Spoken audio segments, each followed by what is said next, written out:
What was the teacher retreat? The executive team every year had been meeting together kind of at a retreat that usually had kind of three main goals: to unify and kind of keep perpetuating the culture of Williamsburg, build the relationships among that team, and figure out the direction for improvement. And it was always such a powerful experience. A year ago, they invited mentors. Let's help spread this culture to all of our mentors, especially our new mentors. And this year, teachers' assistants were invited to come. Staff members were invited to come. This was the first year that we'd done a faculty and staff retreat where like 50 or 60 individuals came. We all were able to participate in those three goals. Could you give us an overview of what you did while you were there and how you were better? Like any good learning experience, the retreat is designed to have elements of fun and elements of discomfort.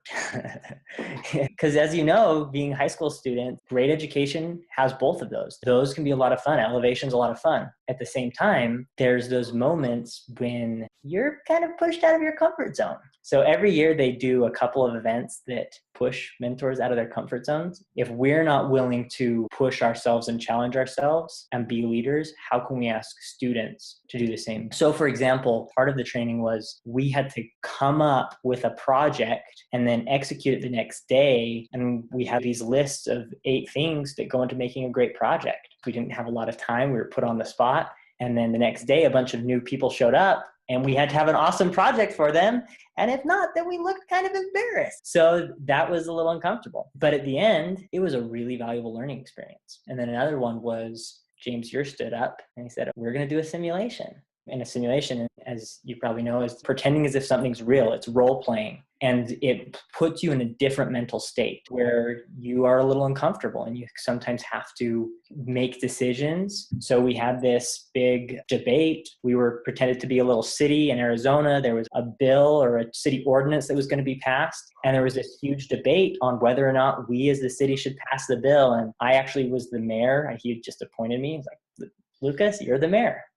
Oh, okay. Just we listened to these arguments for both sides. And at the end, we had to make a decision whether or not we were going to pass this ordinance. It was challenging. It was hard. It helped us practice learning in this real environment, get that feeling of what does a good simulation feel like? What kind of energy do we want there? How can we make it powerful and transformational? What did you learn while you were there that you wouldn't otherwise have learned if you hadn't gone to this? Yeah. Another element that I think relates to that question is kind of that first point to spread Williamsburg culture. I got to meet people for the first time. My awesome TA, Mrs. Ritter, we'd never met in person. Mr. Brown, Miss Sutton, Mr. Hailstone, and, just all of these awesome minds and all of the amazing staff that students often don't get to know and meet as well, but really are high caliber, quality individuals. And to have discussions about life and learning and teaching and education and talk about,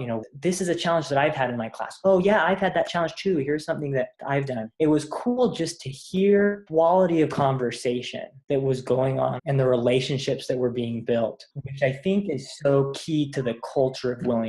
Especially as we get new mentors in, we really want to make sure that this culture stays strong. Because as organizations grow, the danger is that they stop being as good. There was a time in like the early 1990s when Disney movies hit an all-time low. Like they made a new movie and people hated it. And Disney had to reinvent itself. It had grown and grown and grown, and it realized, we actually, in some ways, that growth hasn't been healthy. We have to go back and we have to figure things out. That's a really common story with a lot of organizations. They grow too fast, but we're hoping that we can help keep that culture, that magic alive through these retreats so that we can continue to grow, that we can impact more and more students, that we can inspire more students to live meaningful lives as principled leaders. Because there are millions of students in the world right now that need leadership education.